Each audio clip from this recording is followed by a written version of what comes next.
Siap Ibu. Ini hari ini acara grand opening Gerai Hawa. Ini brand Muslim fashion yang sebenarnya sudah ada dari tahun 2014 gitu ya. Cuman sempat tutup karena ada beberapa kendala lah ya. Akhirnya muncul lagi terus gabung bareng sama perusahaannya Haikal ya. Jadi kita bareng, jalanin bareng.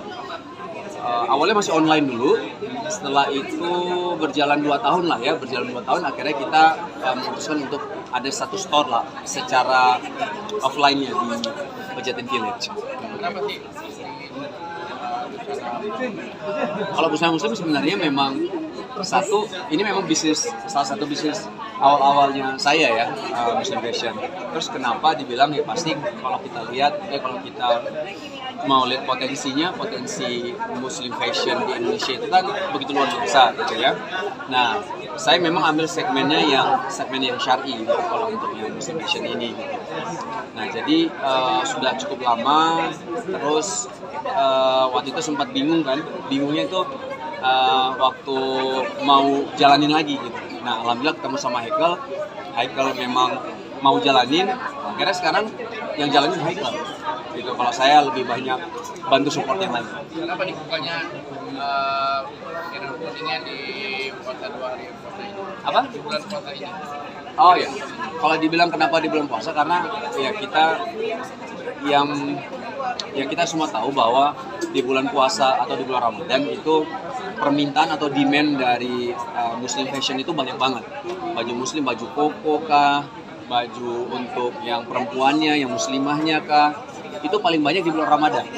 Nah, jadi kita coba mengambil momentum ini sih sebenarnya. Ambil momentum ini, kita buka, yang mudah-mudahan jadi secara traffic bagus dan secara salesnya mudah-mudahan juga bagus insya Allah. Oke? Nah, Bang Wisnu kan Ini nggak sih andil di sini? Ada, dia beberapa desain dibantu sama Shiren. Jadi kita memang ada FD-nya atau fashion designernya ada, tapi Shiren banyak yang meng-ACC-kan lah. Ini oke, yang ini enggak, coba tambahin ini, itu Shiren biasa. Oke, Bang Wisnu kan lagi sibuk nih ya sama fashion ini. Terus gimana tuh waktu sama anak-anak dan istri sama Shiren? Kalau sama ya pasti bagi waktu lah ya, dan misalnya ini kan kita grand opening, habis itu kan bisa kita tinggal sebenarnya. Artinya 2 jam kita hadir, habis itu kita bisa pulang ke rumah, ketemu sama anak-anak, itu juga bisa. Memang ada waktu-waktu khusus sama anak-anak. Kalau misalnya hari-hari biasa antar sekolah, itu biasanya pagi saya antar sekolah anak-anak dulu. Antar anak-anak sekolah, habis itu ngantor, setelah itu nanti ketemu lagi malamnya.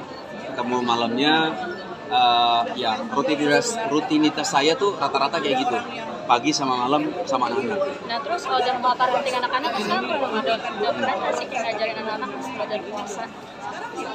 Ya, kalau misalnya Adam, alhamdulillah udah puasa, Hawa juga udah. Walaupun Hawa di tahun kemarin Hawa masih ada yang bolong-bolong lah ya, tapi kita coba lah di tahun ini mudah-mudahan bisa full semuanya. Kalau dibilang belajar ya, tahapan belajar itu kan mungkin ada tiba-tiba nggak kuat atau memang tiba-tiba dia juga nggak sanggup ya misalnya kayak gitu ya, itu masih kita kasih kelonggaran lah. Kecuali kalau memang ada uzur-uzur syar'i lah ya, misalnya memang ada orang yang sakit atau memang berpergian gitu ya, misalnya keluar kota, safar lah kita bilang, jadi musafir gitu. Nah, itu memang kan diperbolehkan untuk tidak puasa gitu kan. Ada rewardnya nggak buat anak-anak misalkan yang bisa merasa puasa penuh, dan contohnya kayak apa rewardnya? Waktu itu sih kita nggak menjanjikan apa-apa, tapi lebih memang kita coba untuk kasih tahu bahwa ada hadiah terbesar, yaitu pahala dari Allah. Udah kita coba sampaikan kan kepada anak-anak. Tapi hari yang balik belum kan? Tapi kalau misalnya untuk tahun ini, kalau nggak salah Shiren udah ngomong tuh, nanti ada hadiah buat kalian kalau misal full puasanya, ada Shiren udah kasih tahu, tapi saya lupa spesifiknya hadiahnya tuh apa, kayak belum dikasih tahu deh. Tapi semalam sahur Presiden update si Adam sahur sambil ngantuk-ngantuk gitu. Itu lucu banget tuh. Tetap perjuangan dia untuk bisa bangun sahur gitu meskipun ngantuk, tapi tetap dilakukan sama Adam. Bagaimana? Iya sih, memang ini udah agak mending sih sebenarnya ya. Adam sekarang ya, ketika bangun udah nggak pakai kacamata lagi karena kesilauan. Udah mending, dulu harus digendong dulu sampai ke kursi. Terus banyak lah dulu ya drama-drama yang harus kita lalui. Kayak kali hari ini udah 2 hari Adam sahur. Hari pertama aman, alhamdulillah. Yang keduanya nih, karena mungkin tadi malamnya kecapean, kejar-kejaran habis sholat taraweh, habis witir, habis itu sama teman-temannya kejar-kejaran tuh, mungkin kayak kecapean dia. Habis itu sampai di rumah minta saya lagi, Abi main kejar-kejaran lagi gitu, sama adiknya juga. Akhirnya kita lumayan lama lah, akhirnya tidurnya cukup larut ya. Nah di situ waktu bangun sahurnya dia agak ngerasa kurang nyaman gitu ya, kecapean, akhirnya minta disuapin sahurnya. Kalau Hawa yang hari kedua malah lebih enakan, kalau yang hari pertama dia cukup berat gitu. Tapi alhamdulillah, maksudnya apapun itu, ini jadi experience lah ya, pengalaman buat mereka ketika berpuasa. Nah, jadi dia tahu juga kalau Adam kalau kecapean banget nanti besok besok sahurnya jadi agak berat. Jadi ya experience buat mereka lah. Ada kesulitan nggak sih dalam mengajarkan Adam dan Hawa, misalkan harus benar-benar kayak mereka mengerti makna puasa? Kalau ke Adam udah, ke Hawa mungkin saya kayaknya lupa kasih tahu deh waktu itu. Cuman Hawa mungkin udah dikasih tahu kalau Hawa. Cuma kalau Adam memang udah disampaikan ya, beberapa yang kita dapatkan ketika kita berpuasa karena Allah itu udah kita sampaikan gitu.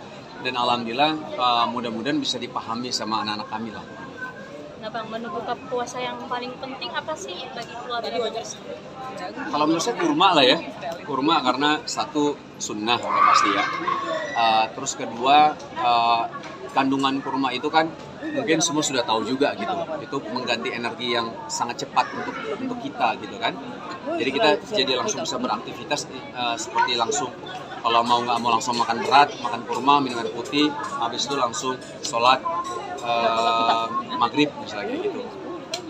Kurma sih mungkin, kurma sama air putih itu kayaknya menu wajib kayak yang ada. Tapi kalau di Indonesia ya mungkin ya semua tahu juga lah, gorengan gitu kan, itu kayaknya harus ada. Kalau misalnya anak sih harus ada masakan mami, itu biasa kayak gitu tuh, mami masak apa, jadi request mereka. Kayak misalnya hari ini request Hawa nasi goreng, Adam nasi bakar, yang satu digoreng satu bakar ya gitu ya, request. Tapi nggak apa-apa, maksudnya ya ini jadi semacam kayak wajib ada masakan mami nih kalau ketika buka puasa. Nah ini kan kalau lagi ngabuburit sama anak-anak biasanya ngapain sih Bang? Ngabuburitnya nih di keluarga Bang Wisnu. Ngabuburitnya ya, baru 2 hari sih memang. Yang hari pertama saya memang keluar rumah, hari kedua ini juga saya keluar rumah. Tapi mereka biasanya ada beberapa aktivitas memang, karena masih libur kan, Sabtu sama Minggu ya, pas-pasan.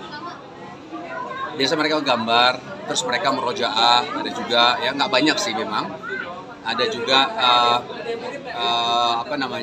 tilawah ya, ada gurunya memang, ada gurunya untuk mereka tahsin gitu. Jadi tapi nggak panjang yang seharian mereka tahsin baca Quran gitu, nggak. Cuman ada tahsinnya, ada merojaahnya. Setelah itu ya layaknya anak-anak lah, main-main, fitrahnya anak-anak kan main gitu kan, gambar lah, lari-larian lah, apalah segala macam gitu. Yang penting kalau menurut saya bagaimana mereka cinta dulu sama amalan ini dulu gitu, sama ibadah puasa itu cinta dulu. Jadi insya Allah nextnya mudah-mudahan jadi lebih gampang aja. Mas Wisnu, gimana sih mungkin target khusus mungkin di Ramadan ini untuk anak, keluarga, atau mungkin sih ada mau ngapalin? Oke, siap, makasih ya. Yuk. Atau mungkin ada mau ngapalin surat apa ke berapa gitu, atau mau ngapalan surat sampai targetnya berapa surat atau apa gitu, ada nggak? Apa? Gimana? Adam kayak di tahun Ramadan ini mau nargetin hafalannya Oh, sampai nggak ada, surat nggak ada. keberapa atau gimana? Nggak ada target hafalan, nggak ada sih. Kalau menurut saya yang penting dia konsisten aja lah untuk ayo mas, dia konsisten aja untuk merojaah terus. Itu kalau menurut saya lebih baik kayak gitu. Dan memang kalau dikasih tahu sama guru-guru kita ya, bahwa yang penting anak-anak tuh sama ibadah tuh cinta dulu aja lah. Jangan terlalu di push untuk harus wajib gitu. Nanti objektifnya apa kita harus tahu gitu. Kalau kami memang lebih menekankan harus ada memang iya, kayak misalnya tahsin ya, baca Quran gitu kan, yang didampingi sama guru biar bacanya tidak salah. Itu memang harus ada setiap hari, kita upayakan. Murojaah juga, tapi nggak yang berat-berat, cuman nggak lama-lama lah gitu, sehingga mereka konsisten aja dulu setiap hari gitu. Kalau target hafal nggak ada. Tapi kalau Mas Ridwan sendiri kalau untuk menu sahur berbuka itu suka request juga nggak sih? Enggak. Saya aman, apa yang ada kita makan. Aman, alhamdulillah. Siap. Terima kasih. Ya,